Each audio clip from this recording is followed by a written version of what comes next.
हाँ जी प्यारे साथियों, सत श्री अकाल। की हाल आ तुहाडा सब दा? होप सो तुसी वधिया होगे।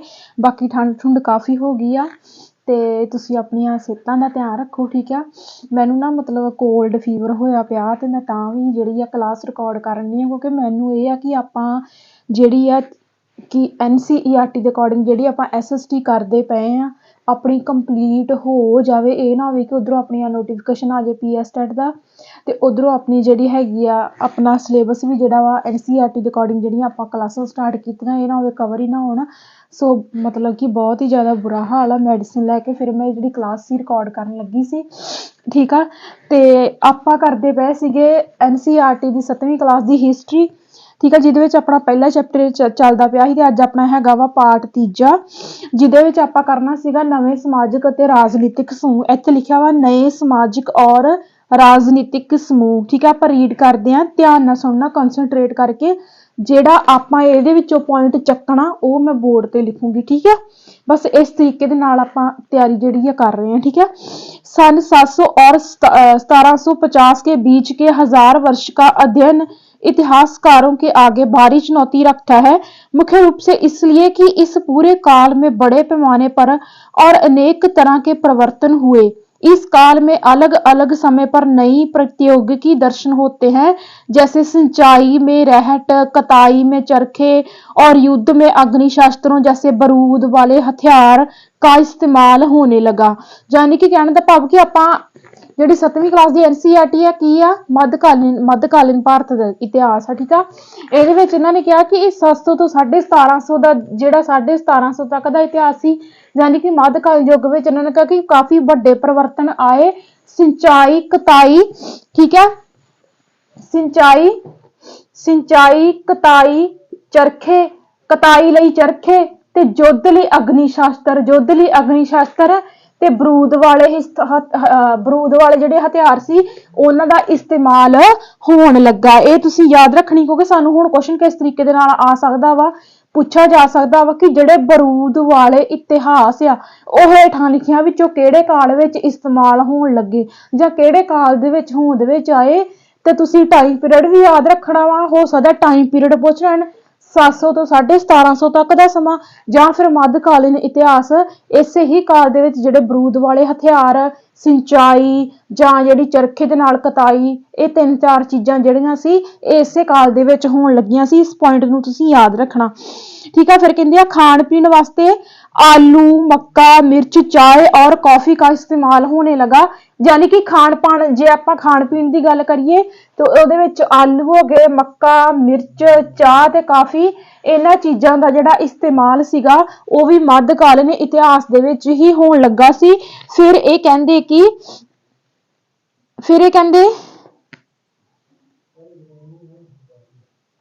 ध्यान रहे कि तमाम परिवर्तन इन प्रतियोगिता और फसलें उन लोगों के साथ आए जो नए विचार भी लेकर आए। कहते ਜਿਹੜੇ चेंज आए ना, ਜਿਹੜੇ ਆਪਾਂ जिन्ने भी चेंज आए, ਕਹਿੰਦੇ चेंज ਉਹਨਾਂ ਲੋਕਾਂ ਨਾਲ ਹੀ ਆਏ ਜਿਨ੍ਹਾਂ ਦੇ ਮਨ ਦੇ ਵਿੱਚ, ਜਿਨ੍ਹਾਂ ਦੇ ਦਿਮਾਗ ਦੇ ਵਿੱਚ ਨਵੇਂ ਵਿਚਾਰ ਸੀ। ਇਹ ਨਹੀਂ ਵੀ ਕੋਈ ਰੂੜੀਵਾਦੀ ਧਾਰਨਾ, ਜਿਹੜੇ ਨਵੇਂ ਵਿਚਾਰ ਸੀ ਹਨਾ ਵੀ ਸਮਾਜ ਨੂੰ ਡਿਵੈਲਪ ਕਰਨਾ ਚਾਹੀਦਾ ਵਾ ਇਸ ਤਰੀਕੇ ਦੇ ਨਾਲ, ਜਿਨ੍ਹਾਂ ਦੇ ਮਨ ਦੇ ਵਿੱਚ ਕੋਈ ਨਵੇਂ ਥਾਟ ਆਉਂਦੇ ਸੀ, ਉਹਨਾਂ ਬੰਦਿਆਂ ਨੇ ਇਹਨਾਂ ਚੀਜ਼ਾਂ ਨੂੰ ਚੇਂਜ ਕੀਤਾ, ठीक है। फिर कहते इस युग में लोगों की गतिशीलता, एक स्थान से दूसरे स्थान पर आना जाना भी बहुत बढ़ गया। अवसर की तलाश में लोगों के झुंड दूर दूर की यात्रा करने लगे। यानी कि लोग झुंड बना के रहन लगे, ठीक है। 4 जाने 5 जाने एवं करके इकट्ठे होके दूर दूर दी यात्रा करने लग पे, ठीक है। फिर कहते इस उपमहाद्वीप में अपार संपदा और अपना भाग्य गढ़ने के लिए अपार संभावनाएं मौजूद थी। इस काल में जिन समुदाय का महत्व बढ़ा उनमें से एक समुदाय था राजपूत, जिसका नाम राजपुत्र अर्थात राजा का पुत्र से निकला है।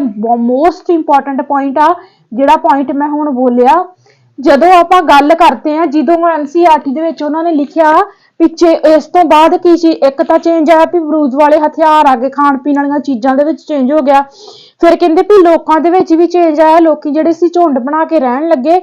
ਕਹਿੰਦੇ ਸਭ ਤੋਂ ਮਹੱਤਵਪੂਰਨ ਸਮੂਹ ਜਿਹੜਾ ਸਾਹਮਣੇ ਨਿਕਲ ਕੇ ਸਾਹਮਣੇ ਆਇਆ, ਉਸ ਸਮੂਹ ਦਾ ਨਾਮ ਇਹਨਾਂ ਨੇ ਦੱਸਿਆ ਵਾ। ਉਸ ਸਮੂਹ ਦਾ ਨਾਮ ਕੀ ਦੱਸਿਆ ਇਹਨਾਂ ਨੇ? ਰਾਜਪੂਤ ਸਮੂਹ, ਠੀਕ ਆ। ਯਾਦ ਰੱਖਣਾ ਤੁਸੀਂ, ਰਾਜਪੂਤ ਸਮੂਹ। ठीक है, राजपूत समूह ते एदा नाम की सीगा राजपुत्र। ठीक है, राजपुत्र, राजपुत्र एदा मतलब की आ, एदा मतलब सीगा जिवें राजा दा पुत्र। ठीक है, राजा दा पुत्र, राजा दा पुत्र जां राजे दा पुत्र। ठीक है, ये तुसी याद रखना। कहते 8वीं से 14वीं सदी के बीच इस नाम आमतौर पर योद्धाओं के इस समूह के लिए प्रयुक्त होता था। यानी कि कहते कि 13वीं ते 8वीं ते 14वीं सदी तक ये जिहड़ा राजपुत्र नाम सी, ठीक है, ये जिहड़ा राजपुत्र नाम सी ये किन्ना वास्ते प्रयोग हुंदा सीगा, जोधे, जेडे जोधे हुंदे सी उन्हां वास्ते प्रयोग हुंदा सी। ठीक है, जो क्षत्रिय वर्ण के होने का दावा करते थे। हाँ, राजपूत शब्द के अंतर्गत केवल राजा और सामंत वर्ग ही नहीं बल्कि सेनापति और सैनिक भी आते थे। ठीक है, याद रखना। अच्छा, एक आप पढ़ते ने ना 4 तरह दे, हाँ की कहंदे हुंदे आ,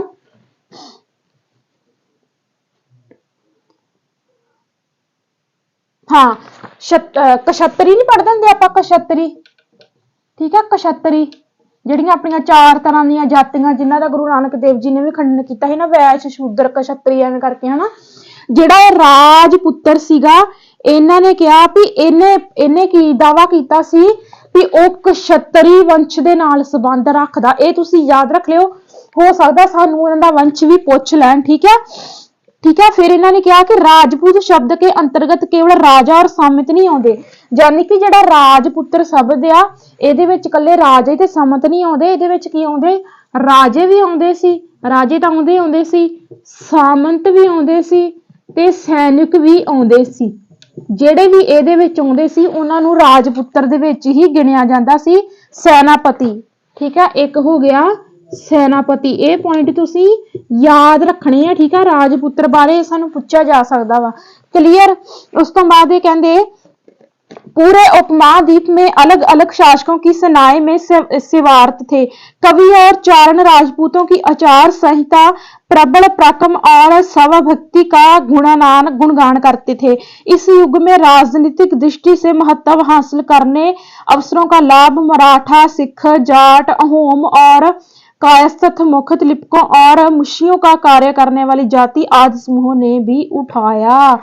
यानी कि जो लोग समूह बनाउण लग गए, है ना, जिवें आ राजपुत्र सी, ये कित्थों से क्षत्रिय वंश दे नाल संबंधित सी। जो इन्हां दा समूह काफी फेमस होया, कहंदे होर भी जिहड़े घराणे सी, है ना, उन्हां ने भी अपने आप नूं जिहड़ा कि इस तरह मतलब की कहंदे हुंदे आ समाज दे विच अपने आप नूं दिखाउण लई उन्हां ने भी मतलब एक अपने समूह बनाने शुरू कर दिए। जिवें मराठे हो गए, सिख हो गए, जाट हो गए, अहोम हो गए, कुछ इस तरह के 4 तुसीं नाम याद रखने आ। हुण वेखो गल आउंदी आ, अज असीं कह दिंदे आ ना, कई लोकी ना मतलब जात प्रथा जिहड़ी इहदे विच लोकी कई बड़ा विश्वास करदे आ ते आम असीं की कह दिंदे आ कि इह जिहड़ियां जातां वा, है ना, जिहड़ियां जातां वा ਇਹ ਰੱਬ ਨੇ ਨਹੀਂ ਬਣਾਈਆਂ, ਕਿਹਨੇ ਬਣਾਈਆਂ ਵਾ, ਇੱਕ ਲੋਕਾਂ ਨੇ ਬਣਾਈਆਂ, ਹਨਾ, ਲੋਕਾਂ ਨੇ ਬਣਾਈਆਂ ਵਾ। ਠੀਕ ਹੈ, ਅੱਜ ਉਹ ਕਨਸੈਪਟ ਤੁਹਾਡਾ ਇੱਥੋਂ ਕਵਰ ਹੋਊਗਾ। ਇੱਥੇ ਇਹਨਾਂ ਨੇ ਅਗਲਾ ਪੈਰਾ ਜਿਹੜਾ ਆਪਾਂ ਪੜਨ ਜਾ ਰਹੇ ਆ, ਇੱਥੇ ਇਹਨਾਂ ਨੇ ਪੂਰੇ ਡਿਟੇਲ ਦੇ ਨਾਲ ਦੱਸਿਆ ਵੀ ਜਾਤੀਆਂ ਕਿੱਦਾਂ ਹੌਲੀ ਹੌਲੀ ਬਣੀਆਂ। ਮੈਂ ਰੀਡ ਕਰਦੀ ਆ, ਜਿਹੜਾ ਪੁਆਇੰਟ ਆਪਣੇ ਲਿਖਣ ਵਾਲਾ ਹੋਇਆ ਬੋਰਡ ਤੇ ਆਪਾਂ ਲਿਖਾਂਗੇ। ठीक है, कहते कि इस पूरे काल के दौरान क्रमशः जंगलों की कटाई हो रही थी और खेती का इलाका बढ़ता जा रहा सी। ठीक है, हुण आपां अपने जिहड़े घर दे विच अपने ग्रैंड पेरेंट्स आ, दादा दादी आ, है ना, आपां नूं ओह दसदे हुंदे ना कि पुराने समय दे विच ਜਿਹੜੇ मतलब मैदान ही जिवें खुल्लियां ਜ਼ਮੀਨਾਂ ਸੀ ਘੱਟ ਹੁੰਦੀਆਂ ਸੀ, क्योंकि ਜ਼ਿਆਦਾ ਇਲਾਕੇ ਤੇ ਕੀ ਹੁੰਦੀਆਂ ਸੀ, ਜ਼ਿਆਦਾ ਇਲਾਕੇ ਤੇ ਜੰਗਲ ਹੀ ਜੰਗਲ ਹੁੰਦੇ ਸੀ। ठीक है, ਹੁਣ ਮੈਂ ਤੁਹਾਨੂੰ ਇੱਕ ਗੱਲ ਹੋਰ ਦੱਸਦੀ ਹਾਂ, ਲੌਜੀਕਲੀ ਯਾਦ ਆ ਗਿਆ ਕਿਉਂਕਿ ਇਸ ਪੁਆਇੰਟ ਦੀ ਆਪਾਂ ਗੱਲ ਕਰ ਰਹੇ ਹਾਂ, ਹਨਾ। ਹੁਣ ਜਿਵੇਂ ਅੱਜ ਕੱਲ ਵਿਆਹ ਹੁੰਦੇ ਆ ਤੇ ਮੁੰਡੇ ਦੇ ਨਾਲ ਇੱਕ ਛੋਟਾ ਜਿਹਾ ਬਣਾਇਆ ਜਾਂਦਾ, ਕੀ ਕਹਿ ਦਿੰਦੇ ਹੁੰਦੇ ਉਹਨੂੰ, ਸਪਰਾਲਾ ਕਹਿ ਦਿੰਦੇ ਆ, ਜਿਹਨੂੰ ਵੀ ਸਪਰਾਲਾ ਬਣਾਇਆ, ਹਨਾ।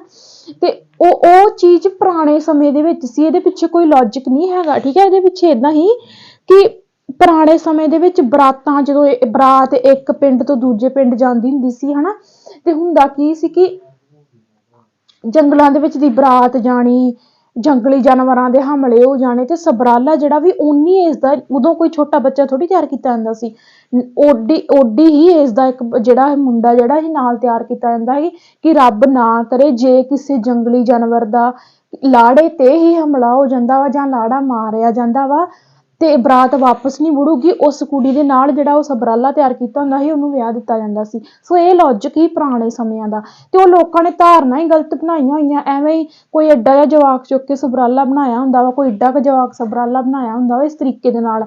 ਸੋ ਕਹਿਣ ਦਾ ਭਾਵ ਇੱਥੇ ਆਪਾਂ ਪੁਆਇੰਟ ਤੇ ਆਉਣੇ ਆ, ਇੱਥੇ ਇਹਨਾਂ ਨੇ ਕਿਹਾ ਕਿ ਜੰਗਲਾਂ ਨੂੰ ਕੱਟ ਕੇ ਤੇ खेती लोग ਜਿਹੜੀ हौली हौली खेती वाले लोगों का झुकाव हो गया। कुछ क्षेत्रों में यह परिवर्तन अन्य क्षेत्रों की अपेक्षा अधिक तेजी से और पूरे तौर पर हुआ। पर्यावास में परिवर्तन के कारण कई वनवासियों को मजबूर होकर अपना स्थान छोड़ना पड़ा। कुछ और वनवासी जमीन की जुताई करने लगे और कृषक बन गए, यानी कि जमीना वाहन लग गए थे, कृषक बन गए यानी कि किसान बन गया। ठीक है, कृषि के ये नए समूह क्षेत्रीय बाजार, मुखियाओं, पुजारियों, मठों और मंदिरों से प्रभावित होने लगे। वे बड़े और जटिल समाजों के अंग बन गए। उन्हें कर चुकाने पड़ते थे और स्थानीय मालिक वर्ग की बेकार करनी पड़ती थी। परिणाम स्वरूप किसानों के बीच आर्थिक और सामाजिक अंतर उभरने लगे। कुछ के पास ज्यादा उपजाऊ जमीन होती थी, कुछ लोग मवेशी भी पालते थे और कुछ लोग खेती के खाली समय में दस्तकारी आदि का कुछ काम कर लेते थे।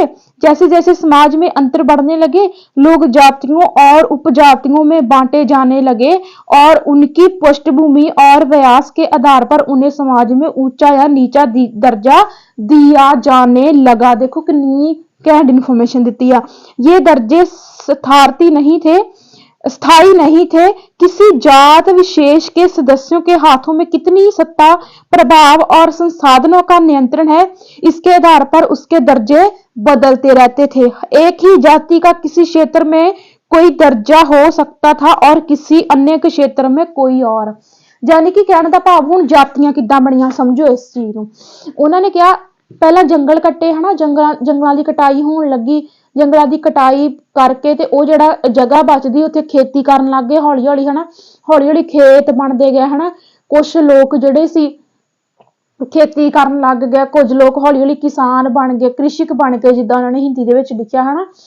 ਤੇ ਜਦੋਂ ਉਹ ਮਤਲਬ ਕਿ ਫਸਲ ਬੀਜਣ ਲੱਗੇ, ਪਹਿਲਾਂ ਤਾਂ ਸਿਰਫ ਉਹ ਖਾਣ ਲਈ ਬੀਜਦੇ ਸੀ, ਫਿਰ ਹੌਲੀ ਹੌਲੀ ਵੇਚਣ ਲਈ ਬੀਜਣ ਲੱਗੇ। ਜਦੋਂ ਵੇਚਣ ਲਈ ਬੀਜਣ ਲੱਗੇ, ਜਿਹੜੇ ਹੋਰ ਲੋਕ ਸੀ ਹਨਾ, ਜਿਹੜੇ ਕੋਈ ਕਟਾਈ ਕਰਦਾ ਸੀ, ਕੋਈ ਕੁਛ ਕਰਦਾ ਸੀ, ਕੋਈ ਕੁਛ ਕਰਦਾ ਸੀ, ਛੋਟੇ ਮੋਟੇ ਧੰਦੇ ਕਰਦੇ ਸੀ ਹਨਾ।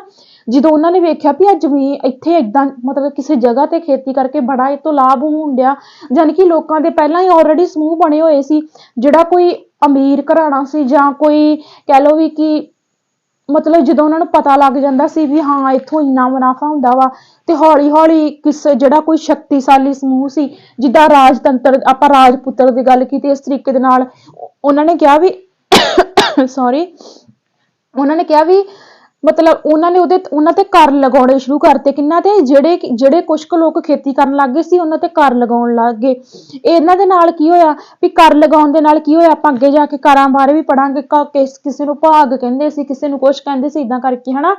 ਤੇ ਉਹ ਕੀ ਹੁੰਦਾ ਸੀ ਕਿ ਉਹਨਾਂ ਵਿੱਚੋਂ ਕੁਝ ਲੋਕ ਤਾਂ ਕਰ ਜਿਹੜਾ ਬੜੀ ਈਜ਼ੀਲੀ ਪੇ ਕਰ ਦਿੰਦੇ ਸੀ ਤੇ ਕਈਆਂ ਤੋਂ ਨਹੀਂ ਸੀ ਪੇ ਹੁੰਦਾ ਹਨਾ। ਤੇ ਕੀ ਹੁੰਦਾ ਸੀ ਕਿ ਜਦੋਂ ਉਹਨਾਂ ਤੋਂ ਕਰ ਪੇ ਨਹੀਂ ਸੀ ਹੁੰਦਾ ਹਨਾ, ਤੇ ਉਹਨਾਂ ਕੋਲ ਕੀ ਹੁੰਦਾ ਸੀ, ਉਹਨਾਂ ਦੀਆਂ ਜ਼ਮੀਨਾਂ ਜ਼ਬਤ ਕਰ ਲਈਆਂ ਜਾਂਦੀਆਂ ਸੀ। ਕਹਿਣ ਦਾ ਭਾਵ ਆਪਾਂ ਇੱਥੇ ਮੋਟੇ ਤੌਰ ਤੇ ਕਹਿ ਸਕਦੇ ਹਾਂ ਵੀ ਅਮੀਰ ਜਾਤੀਆਂ ਕਿੱਦਾਂ ਬਣੀਆਂ। ਜੇ ਹੁਣ ਅੱਜ ਦੇ ਸਮੇਂ 'ਚ ਕਹਿ ਲਈਏ ਲਾਈ ਫਲਾਣੇ ਜੀ ਇਹ ਉੱਚੀ ਜਾਤੀ ਆ, ਜੀ ਨੀਵੀਂ ਜਾਤੀ ਆ, ਕੰਮ ਦੇ ਆਧਾਰ ਤੇ ਵੰਡ ਦਿੱਤਾ ਗਿਆ। ਜਾਨੀ ਕਿ ਜੇ ਕਿਸਾਨ ਸੀ ਤੇ ਸਾਰੇ ਕਿਸਾਨ ਅਮੀਰ ਨਹੀਂ ਸੀ। ਕੋਈ ਬਹੁਤ ਹੀ ਅਮੀਰ ਸੀ ਜਿਹਨੂੰ ਜ਼ਿਮੀਂਦਾਰ ਕਹਿੰਦੇ, ਉਹ ਛੋਟੇ ਕਿਸਾਨਾਂ ਤੋਂ ਕਰ ਲੈਂਦੇ ਸੀ। ਸੋ ਏਦਾਂ ਕਰ ਕਰਕੇ ਹੌਲੀ ਹੌਲੀ ਸਮਾਜ ਜਿਹੜਾ ਵਾ ਜਾਤੀਆਂ ਦੇ ਵਿੱਚ ਵੰਡਿਆ ਗਿਆ ਸੀ। ਠੀਕ ਹੈ, ਸਮਝ ਆ ਗਿਆ ਨਾ ਸਾਰਾ ਕਨਸੈਪਟ। ਫਿਰ ਕਹਿੰਦੇ ਕਿ ਇੱਕ ਚੀਜ਼ ਹੋਰ ਇਹਨਾਂ ਨੇ ਕਹੀ, ਉਹਨਾਂ ਨੇ ਕਿਹਾ ਵੀ ਮੰਨ ਲਓ ਕਿਸੇ ਇੱਕ ਖੇਤਰ ਦੇ ਵਿੱਚ ਕੋਈ ਇੱਕ ਸਮੂਹ ਜਿਹੜਾ ਵਾ ਉਹਦਾ ਬੋਲਬਾਲਾ ਜ਼ਿਆਦਾ ਵਾ ਜਾਂ ਉਹਨੂੰ ਉੱਚੇ ਰੁਤਬੇ 'ਚ ਮੰਨਿਆ ਜਾਂਦਾ, ਪਰ ਉਹਦੇ ਆਪੋਜ਼ਿਟ ਕਿਸੇ ਦੂਜੇ ਖੇਤਰ ਦੇ ਵਿੱਚ ਹੋ ਸਕਦਾ ਕੋਈ ਹੋਰ ਸਮੂਹ ਜ਼ਿਆਦਾ ਰਿਚ ਹੋਵੇ ਤੇ ਉਹਨੂੰ ਉੱਚਾ ਮੰਨਿਆ ਜਾਂਦਾ ਹੋਵੇ। ਜਾਣੀ ਕਿ ਮੋਟੇ ਤੌਰ ਤੇ ਆਪਾਂ ਕਹਿ ਸਕਦੇ ਹਾਂ ਕਿ ਪੈਸੇ ਦੇ ਆਧਾਰ ਤੇ ਪੈਸੇ ਦੇ ਕੰਮ ਦੇ ਆਧਾਰ ਤੇ ਨਹੀਂ, ਪੈਸੇ ਦੇ ਆਧਾਰ ਤੇ ਜਿਹੜਾ ਥੋੜਾ ਅਮੀਰ ਹੁੰਦਾ ਸੀ ਉਹਨੂੰ ਉੱਚਾ ਮੰਨ ਲਿਆ ਗਿਆ, ਜਿਹੜੇ ਕੋਲ ਥੋੜਾ ਪੈਸਾ ਨਹੀਂ ਸੀ ਹੁੰਦਾ, ਜਿਹੜਾ ਗਰੀਬ ਜਿਹਾ ਸੀ ਉਹਨੂੰ ਨੀਵੀਂ ਜਾਤੀ ਦੇ ਵਿੱਚ ਰੱਖ ਦਿੱਤਾ ਗਿਆ।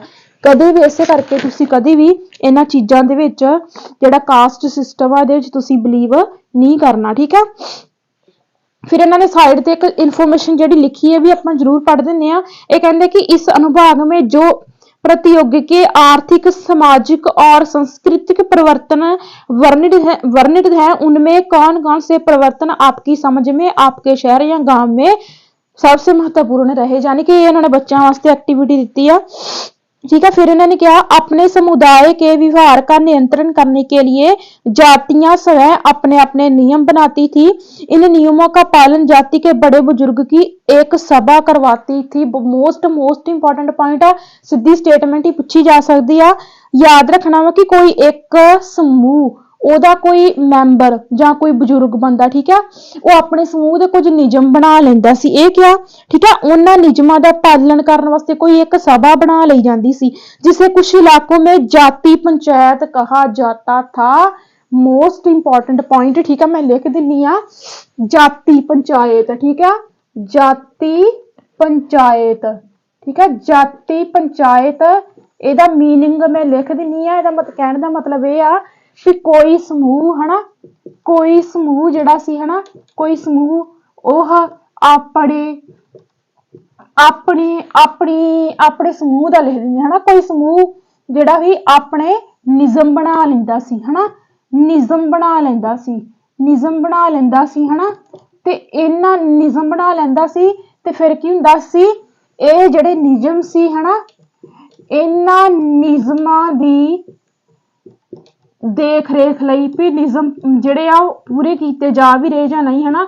ਨਿਯਮਾਂ ਦੀ ਜਿਹੜੀ ਦੇਖ ਰੇਖ ਸੀ ਉਹਨਾਂ ਵਾਸਤੇ ਉਸ ਦੇਖ ਰੇਖ ਉਸ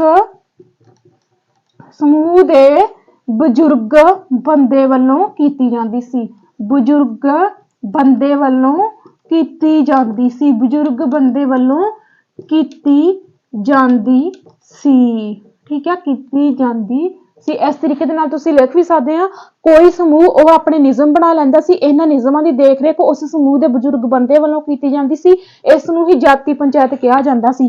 ਹੁਣ ਮੰਨ ਲਓ ਉਹਨਾਂ ਨੇ ਆਹ ਸਟੇਟਮੈਂਟ ਦੇਤੀ, नीचे उन्होंने लिखता ग्राम पंचायत, फिर उन्होंने लिखता जिला पंचायत, फिर उन्होंने लिखता जाति पंचायत। हुण तुसीं तो उत्थे शशो पंजे विच पै जाओगे है ना भी आ जाति पंचायत ते कोई सभा अज तक पढ़ी नहीं आ, ये कित्थों आ गई। तुसीं 90% बच्चे ग्राम पंचायत टिक लाउणगे, जद कि ਇਹਦਾ आंसर जाति पंचायत आना वा। तुहाडा कंसैप्ट जिहड़ा वा ਉਹ क्लीयर हो गया ते तुसीं इस नूं याद रखना, ठीक है। फिर ये कहते हैं क्लियर वगैरह कंसेप्ट, इसनूं तुसीं याद रखना। लेकिन जातियों को अपने निवास के गांवों के रिवाजों का पालन भी करना पड़ता था। यानी कि ये जिहड़ियां जातियां ही ਜਿਹੜੇ ਵੀ ਪਿੰਡ ਦੇ ਵਿੱਚ ਰਹਿਣ ਡਿਆ ਉੱਥੋਂ ਦੇ ਜੋ ਵੀ ਕੋਈ ਰੀਤੀ ਰਿਵਾਜ ਆ ਉਹਨਾਂ ਨੂੰ ਉਹ ਫੋਲੋ ਕਰਨੇ ਪੈਂਦੇ ਸੀ। ਇਹ ਨਹੀਂ ਵੀ ਜੇ ਉਹਨਾਂ ਨੇ ਆਪਣੀ ਜਾਤੀ ਦੇ ਅੰਡਰ ਕੋਈ ਨਿਯਮ ਬਣਾ ਲਿਆ ਤੇ ਉਹਨਾਂ ਦੇ ਇਰਦ ਗਿਰਦ ਉਹ ਰਹਿੰਦੇ, ਨਹੀਂ। ਜਿੱਥੇ ਜਿਹੜੇ ਇਲਾਕੇ ਦੇ ਵਿੱਚ ਉਹ ਰਹਿ ਰਹੇ ਆ ਉੱਥੋਂ ਦੇ ਉਹਨਾਂ ਨੂੰ ਰੀਤੀ ਰਿਵਾਜ ਵੀ ਫੋਲੋ ਕਰਨੇ ਪੈਂਦੇ ਸੀ। ਤੁਹਾਨੂੰ ਲੱਗ ਰਿਹਾ ਨਾ, ਕਿਸੇ ਨੂੰ ਲੱਗ ਰਿਹਾ ਹੋਊਗਾ ਵੀ ਇਹ ਜਿਹੜੇ ਪਤਾ ਨਹੀਂ ਇਹ ਕਿੱਦਾਂ ਦੀ ਹਿਸਟਰੀ ਆ, ਕੀ ਅਜੀਬ ਲੱਗ ਰਿਹਾ ਹੋਊਗਾ, ਪਰ ਇਹ ਬਹੁਤ ਜ਼ਿਆਦਾ ਇੰਪੋਰਟੈਂਟ ਆ ਕਿਉਂਕਿ ਹਿਸਟਰੀ NCERT ਦੇ ਵਿੱਚ ਇਹ ਸਾਰੀਆਂ ਚੀਜ਼ਾਂ ਲਿਖੀਆਂ ਹੋਈਆਂ ਵਾ। ਤੁਹਾਨੂੰ ਪਤਾ ਵੀ PSTET ਦੇ ਪੇਪਰ ਵਿੱਚ ਸਟੇਟਮੈਂਟ ਜ਼ਿਆਦਾ ਆਉਂਦੀਆਂ, ਲਾਈਨਾਂ ਲਿਖ ਕੇ ਤੇ ਫਿਰ ਲਿਖਿਆ ਹੁੰਦਾ ਵਾ ਵੀ ਇਹ ਕਿਹੜੇ ਕਾਲ ਦੀਆਂ ਵਾ ਜਾਂ ਇਹ ਕਿੰਨੇ ਗਈਆਂ ਵਾ ਜਾਂ ਇਹਦਾ ਜੋ ਵੀ ਹੁੰਦਾ ਵਾ ਏਦਾਂ ਪੁੱਛਿਆ ਜਾਂਦਾ ਆਪਾਂ ਨੂੰ, ਠੀਕ ਹੈ। ਫਿਰ ਇਹ ਕਹਿੰਦੇ ਆ इसके अलावा कई गांवों पर मुखिया का शासन होता था। मिल मिलाकर वे किसी राज की एक छोटी इकाई बाहर आती थी। यानी कि हौली हौली जिवें राजियां दा शासन हौली हौली आउंदा गया, इसे ही तरीके दे नाल भी कोई समूह शक्तिशाली हो गया, कोई ना हो गया, किसी समूह दे विच लोकी ज्यादा जुड़ते गए, इसे ही तरीके दे नाल, ठीक है। फिर अपना अगला पॉइंट आउंदा वा खेतर अते समाज, ठीक है। अगला पॉइंट अपना आउंदा वा खेतर अते समाज, खेतर अते समाज। ਇਹਦੇ ਵਿੱਚ ਆਪਾਂ ਪੜ੍ਹਦੇ ਆ ਇੰਪੋਰਟੈਂਟ ਗੱਲਾਂ। ਇਹਦੇ ਵਿੱਚ ਕਹਿੰਦੇ ਆ ਚਾਲ ਅਧਿਆਇ 2 तुगलक अध्याय 3, मुगल अध्याय 4 जैसे बड़े बड़े राज्यों के अंतर्गत कई सारे क्षेत्र आ जाते थे। दिल्ली के सुल्तान गयासुद्दीन बलबन 1266 से 1287 की प्रशंसा में एक सांस्कृतिक प्रशासित के उदाहरण के लिए अध्याय 2 देखिए। फिर इन्होंने क्या, मैं उसे एक विशाल साम्राज्य का शासक बताया गया है जो पूर्व में बंगाल गौड़ से लेकर पश्चिम से अफगानिस्तान के गजनी तक फैला हुआ था और जिसमें संपूर्ण दक्षिण भारत द्रविड़ भी आ जाता था। गौड़ आंध्र प्रदेश, कर्नाटक, महाराष्ट्र और गुजरात आदि भिन्न भिन्न क्षेत्रों के लोग उसकी सेना में शामिल होते थे। मोस्ट इंपॉर्टेंट पॉइंट है जेड़ा पॉइंट मैं हुण लिखन जा रही हूं, गयासुद्दीन बलबन। ठीक है, गयासुद्दीन बलबन। ठीक है, गयासुद्दीन बलबन ਇਹਦਾ ਸਮਾਂ ਕਾਲ ਇਹਨਾਂ ਲਿਖਿਆ ਵਾ 1266 ਤੋਂ ਲੈ ਕੇ 1287। ਆ ਪੁਆਇੰਟ ਬਹੁਤ ਹੀ ਜ਼ਿਆਦਾ ਇੰਪੋਰਟੈਂਟ ਆ, ਬਹੁਤ ਹੀ ਜ਼ਿਆਦਾ ਇਹਨੂੰ ਤੁਸੀਂ ਧਿਆਨ ਦੇ ਨਾਲ ਸੁਣਨਾ। ਇਹਨਾਂ ਨੇ ਕਿਹਾ ਵੀ ਇਹਦਾ ਜਿਹੜਾ ਸ਼ਾਸਨ ਕਾਲ ਸੀ, ਇਹਦਾ ਜਿਹੜਾ ਸ਼ਾਸਨ ਕਾਲ ਸੀ ਇਹ ਕਿੱਥੋਂ ਤੱਕ ਫੈਲਿਆ ਸੀ, ਯਾਦ ਰੱਖਣਾ। ਇਹਦਾ ਸ਼ਾਸਨ ਕਾਲ ਪੂਰਬ ਤੋਂ, ਠੀਕ ਹੈ, पूरब तो जेकर आप पूरब तो गल करिए, पूरब तो बंगाल ते जगह का नाम इन्होंने की लिखिया वा, गौड़। ठीक है, पूरब दे विच तुसीं आ नाम याद रखना वा। ठीक है, पूरब में बंगाल, पूरब तो बंगाल गौड़, गौड़ तो लैके फिर इन्होंने क्या आ पश्चिम विच। ठीक है, पश्चिम विच अफगानिस्तान। ठीक है, पश्चिम विच अफगानिस्तान। ठीक है, पश्चिम विच अफगानिस्तान दे गजनी। ठीक है, गजनी तक फैलिया सी। ठीक है, ये तुसी पॉइंट याद रखना वा। सानू दो तरीके दे नाल क्वेश्चन आ सकदा वा। सानू पूछा जा सकता वा कि मध्यकालीन इतिहास दे विच जां मध्यकालीन समय काल दे दौरान पूरब तो बंगाल गौड़ तो लैके पश्चिम विच अफगानिस्तान गजनी तक किहड़े शासक दा शासन काल जिहड़ा फैलिया होया सी, ते आंसर आऊगा गयासुद्दीन बलबन 1266 तो लैके 1287 तक। इक्को एक बंदा जिहदा इन्ना इत्थों तक शासन काल फैलिया सी। जां पूछा जा सकदा कि गयासुद्दीन बलबन दा जिहदा कि शासन काल 1266 तो 1287 तक आउंदा वा, ਇਹਦਾ ਜਿਹੜਾ शासन काल ਜਾਂ कह लो शासन काल नहीं, ਜਿਹਦਾ ਇਹਦਾ शासन ਆ ਇਹ ਵਾਲਾ ਤੇ ਇਹਦਾ शासन हो गया ना, ਆ ਤੇ शासन काल हो गया। आ की हो गया, ਇਹਦਾ शासन कित्थों तक फैलिया सी, पूरब तो बंगाल गौड़ तो लैके पश्चिम विच अफगानिस्तान दे गजनी शहर तक। क्लीयर। फिर अगला पॉइंट जिहड़ा वा वो भी बहुत ही ज्यादा इंपॉर्टेंट आ। ठीक है, ਇਹ ਸੀਟੈਟ ਦੇ ਪੇਪਰ ਵਿੱਚ ਆਇਆ ਸੀ, ਜਿਹੜਾ ਮੈਂ ਤੁਹਾਨੂੰ ਅਗਲਾ ਕਰਵਾਉਣ ਲੱਗੀ ਆ ਨਾ, ਇਹ ਸੀਟੈਟ ਦੇ ਪੇਪਰ ਵਿੱਚ ਆਇਆ ਸੀ। ਇਹਨੂੰ ਤੁਸੀਂ ਯਾਦ ਰੱਖਾਂ। ਜਿਹੜਾ 1 ਫਰਵਰੀ ਨੂੰ ਪੇਪਰ ਹੋਇਆ ਸੀ ਨਾ 2023 ਵਾਲਾ, ਉਹਦੇ ਵਿੱਚ ਇਹ ਪੇਪਰ ਆਇਆ ਸੀ, ਇਹ ਕੁਐਸਚਨ ਆਇਆ ਸੀ। ਠੀਕ ਆ, ਸ਼ਹਾਬੂਦੀਨ ਉਮਰੀ। ठीक है, शहाबुद्दीन उमरी ਇਹ ਕੌਣ ਆ, ਇਤਿਹਾਸਕਾਰ ਆ। शहाबुद्दीन उमरी, ठीक है, इतिहासकार आ, लेखक। ठीक है, लेखक भी आ ते जां तुसीं इहनूं इतिहासकार भी जिवें मर्जी तुसीं लिख सकदे आ। इहदी बुक दा नाम जिहड़ा वा तुहाडे लई याद रखना थोड़ा औखा वा। इहदी जिहड़ी बुक आ, इहदी बुक दा नाम काफी लंबा वा। इहदी बुक दा नाम हैगा वा अल अबसर। ठीक है, अल अबसर बुक दा नाम अल अबसर फी मुसालिक। ठीक है, अल अबसर फी मुसालिक अल अमसर। देखो किड्डा वड्डा बुक दा नाम ही आ, वेख के घबराए हो गए तुसीं, है ना। यानी कि जिहड़ा शहाबुद्दीन उमरी सी, ਇਹਦੀ बुक का नाम सी अल अबसर फी मुसालिक अल अमसर बुक का नाम सी। ठीक है, एड़े अल तो याद रख लो। ठीक है, ऑप्शन च तो पिया ही होगा, मैं तुसीं याद रख लियो जे आया ते। ठीक है, ਇਹਦੇ ਵਿੱਚ उन्होंने क्या, इन्हें ਇਹ ਜਿਹੜਾ ਸ਼ਹਾਬੂਦੀਨ ਉਮਰੀ ਸੀ, ਇਹਨੇ ਆਪਦੀ ਇਹ ਵਾਲੀ ਕਿਤਾਬ ਦੇ ਵਿੱਚ ਮੁਹੰਮਦ ਤੁਗਲਕ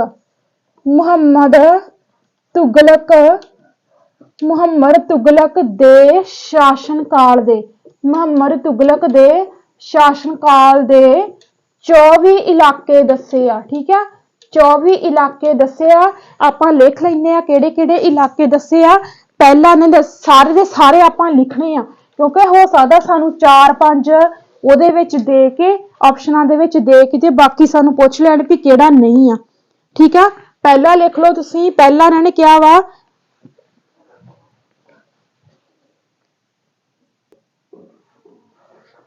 ਠੀਕ ਹੈ, ਇਹ ਆ ਇਹਨੇ ਇਹਨਾਂ ਇਲਾਕਿਆਂ ਦਾ ਜਿਹੜਾ ਜ਼ਿਕਰ ਕੀਤਾ ਵਾ ਸ਼ਹਾਬੂਦੀਨ ਉਮਰੀ ਨੇ ਆਪਣੀ ਕਿਤਾਬ ਅਲ ਅਬਸਰ ਫੀ ਮਸਾਲਿਕ ਅਲ ਅਮਸਰ ਦੇ ਵਿੱਚ। ਕੁਝ ਇਹ ਵਾਲੇ ਇਲਾਕੇ ਆ ਜਿਨ੍ਹਾਂ ਦਾ ਉਹਨੇ ਜ਼ਿਕਰ ਕੀਤਾ ਵਾ। ਇਹਨੇ ਕਿਹਦੇ ਨਾਲ ਜ਼ਿਕਰ ਕੀਤਾ ਵਾ? ਮੁਹੰਮਦ ਤੁਗਲਕ ਨੇ। ਇੱਥੋਂ ਸਾਨੂੰ ਇਹ ਵੀ ਪਤਾ ਲੱਗਦਾ ਵਾ ਵੀ ਮੁਹੰਮਦ ਤੁਗਲਕ ਦੇ ਸ਼ਾਸਨ ਕਾਲ ਦਾ ਸ਼ਹਾਬੂਦੀਨ ਉਮਰੀ ਦੇ ਨਾਲ ਕੋਈ ਜਾਂ ਉਹਦੇ ਸ਼ਾਸਨ ਕਾਲ ਦੇ ਵਿੱਚ ਹੋਊਗਾ। ਇਹ ਸਾਰੀਆਂ ਗੱਲਾਂ ਸਾਨੂੰ NCERT ਤੋਂ ਪਤਾ ਲੱਗਦੀਆਂ ਵਾ। ਠੀਕ ਆ, ਹੁਣ ਮੈਂ ਤੁਹਾਨੂੰ ਦੱਸਦੀ ਆ ਵੀ ਇਹਨਾਂ ਵਿੱਚੋਂ ਕਿਹੜੇ ਕਿਹੜੇ ਹੁਣ, ਕਿਉਂਕਿ ਸਾਰੇ ਤਾਂ ਨਾਮ ਤੁਹਾਡੇ ਲਈ ਯਾਦ ਰੱਖਣੇ ਔਖੇ ਆ ਨਾ। ਤੁਸੀਂ ਕਿਹੜੇ ਕਿਹੜੇ ਯਾਦ ਰੱਖਣੇ ਜਿਹੜੇ ਫੇਮਸ ਜੇ ਆ? ਮੁਲਤਾਨ ਯਾਦ ਰੱਖਿਓ, ਕਲਾਨੌਰ, ਲਾਹੌਰ, ਸਮਾਣਾ। ਠੀਕ ਆ, ਫਿਰ ਤੁਸੀਂ ਹਾਂਸੀ ਵੀ ਚੇਤੇ ਰੱਖ ਲਿਓ, ਦਿੱਲੀ, ਕਨੌਜ, ਅਵਧ, ਬਿਹਾਰ, ਲਖਨੌਤੀ ਲਿਖਿਆ ਵਾ। NCERT ਦੇ ਵਿੱਚ ਵੀ ਲਖਨੌਤੀ ਲਿਖਿਆ, ਹੋ ਸਕਦਾ ਲਖਨਊ ਦਾ ਪੁਰਾਣਾ ਨਾਮ ਹੋਵੇ ਕੁਛ ਇਸ ਤਰੀਕੇ ਦੇ ਨਾਲ। ਠੀਕ ਹੈ, ਜਾਜਨ ਨਗਰ ਤੇ ਬਹੁਤ ਹੀ ਜ਼ਿਆਦਾ ਇੰਪੋਰਟੈਂਟ ਹੈ ਨਾ, ਕਿਉਂਕਿ ਜਾਜਨ ਨਗਰ ਵਾਲਾ ਹੀ NCERT ਸੀਟੈਟ ਦੇ ਪੇਪਰ ਵਿੱਚ ਨਾ ਪੁੱਛਿਆ ਸੀ। ਮਾਲਵਾ ਹੋ ਗਿਆ, ਗੁਜਰਾਤ ਹੋ ਗਿਆ, ਦੇਵਗਿਰੀ ਹੋ ਗਿਆ, ਤੇਲੰਗਾਨਾ ਹੋ ਗਿਆ ਤੇ ਮਾਬਾਰ। ਇਹ ਜਿੰਨੇ ਵੀ ਮੈਂ ਅੰਡਰਲਾਈਨ ਕੀਤੇ ਇਹਨਾਂ ਨੂੰ ਤੁਸੀਂ ਜ਼ਰੂਰ ਯਾਦ ਰੱਖਣਾ ਵਾ। ਇਹਨਾਂ ਦੇ ਵਿੱਚੋਂ ਸਾਨੂੰ 4-5 ਪੁੱਛੇ ਜਾ ਸਕਦੇ ਆ। ਠੀਕ ਹੈ, ਕਿੰਨੇ ਹੋ ਗਏ? 1 2 3 4 5 6 7 8 9 10 11 12 13 14 15, ਯਾਨੀ ਕਿ 14-15 ਤੁਸੀਂ ਇਹ ਯਾਦ ਰੱਖ ਲੈਣੇ ਆ।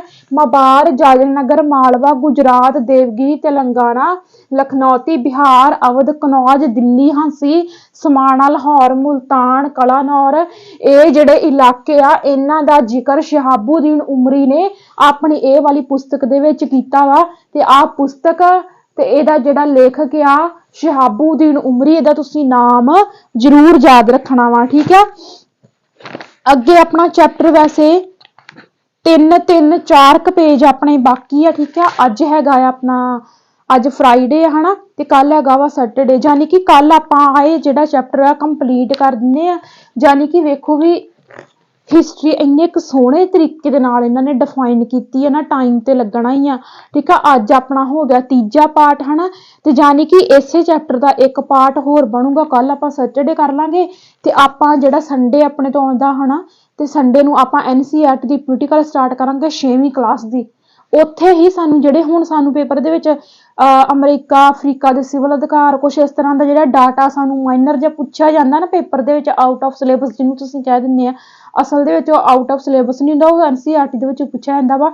ਉਹੋ ਜਿਹੇ ਸਾਰੇ ਪੁਆਇੰਟ ਸਾਨੂੰ NCERT ਦੀ ਪੋਲੀਟੀਕਲ ਬੁੱਕਸ ਦੇ ਵਿੱਚੋਂ ਮਿਲਣੇ ਆ। ਅਸੀਂ 6ਵੀਂ ਕਲਾਸ ਦੀ ਸ਼ੁਰੂ ਕਰਾਂਗੇ ਸੰਡੇ ਨੂੰ, ਤੇ ਕੱਲ ਆਪਾਂ ਜਿਹੜਾ ਇਹਦਾ ਬਾਕੀ ਚੈਪਟਰ ਦਾ ਅਗਲਾ ਭਾਗ ਬਚ ਗਿਆ ਉਹ ਕਰਾਂਗੇ। ਫਿਨਿਸ਼ ਹੋ ਜਾਊਗਾ ਆਪਣਾ ਪਹਿਲਾ ਚੈਪਟਰ, ਤੇ ਮਿਲਦੇ ਆਪਾਂ ਫਿਰ ਅਗਲੇ ਚੌਥੇ ਪਾਰਟ ਦੇ ਵਿੱਚ। ਸਤਿ ਸ਼੍ਰੀ ਅਕਾਲ ਸਾਰਿਆਂ ਨੂੰ।